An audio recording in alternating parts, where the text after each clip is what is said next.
Maintenant, je voudrais aborder le sujet des codes, le code du styliste. Alors, c'est quelque chose dont on parle depuis relativement peu de temps, on va dire à peu près 25-30 ans. La mode existe depuis bien plus longtemps, mais c'est extrêmement important de nos jours où tout est globalisé et donc il est important qu'on sache immédiatement qui vous êtes, quel est votre message, quelle est votre sensibilité, votre vision du monde et du futur et quelle est votre façon de l'illustrer.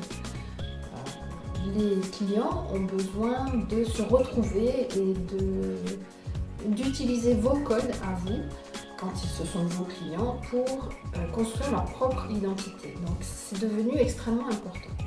Alors quand je parle de code, ce sont souvent des détails, des éléments de style qui sont propres à un ou une styliste et qu'on retrouve dans quasiment tous les modèles, tous les vêtements, tous les accessoires que sort ce styliste. Alors quelque chose, ça peut être très simple, par exemple le créateur de chaussures Christian Louboutin fait des chaussures en général à talons très hauts, talons fins, mais pas seulement. Mais par contre, il y a une chose qui fait que l'on reconnaît à coup sûr, c'est que sa semelle est peinte en rouge vif. C'était tout simple, mais il n'y a que lui qui fait ça et on le reconnaît immédiatement. Autre code connu, la marque Gucci qui a ces célèbres morceaux de rayures vert et rouge. C'est très identifiable par la couleur et c'est réinterprété à chaque fois, mais on sait que c'est Gucci. Évidemment, il y a la griffe qui fait partie des codes et c'est important aussi de définir une griffe, mais on ne peut pas tout faire dès le premier jour. Autre code intéressant, le couturier Jean-Paul Gaultier a commencé dans les années à peu près 1976. Il a commencé avec une collection très motard, punk, rock. Bon, il n'a pas eu vraiment un énorme succès et puis il s'est dirigé un peu plus au fil des années sur des collections plus, on va dire, extravagantes à l'époque. Et puis un beau jour, il a fait ce fameux corset avec la poitrine en cône qui a fait un tabac et que Madonna a porté en concert dans les années 90.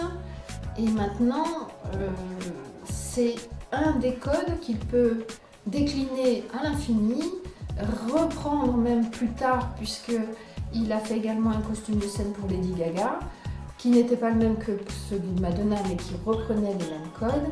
Et tout le monde savait, dans le monde entier, que c'était Jean-Paul Gaultier qui avait fait ce costume-là.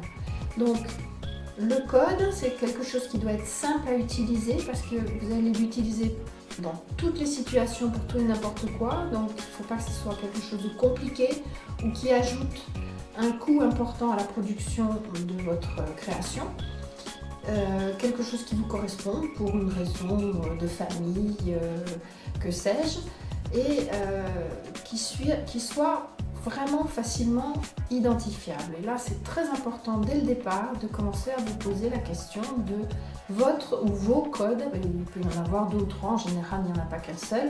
Et la griffe fait partie des codes, mais pas seulement. Par exemple, Burberry, il suffit qu'il y ait un morceau de doublure ou l'intérieur du col avec le fameux écossais Burberry. Tout le monde sait que le manteau, la robe, la jupe, tout est Burberry. Et là, c'est parfait comme code d'identification, puisque votre style doit être absolument identifiable facilement. Merci beaucoup et à tout à l'heure.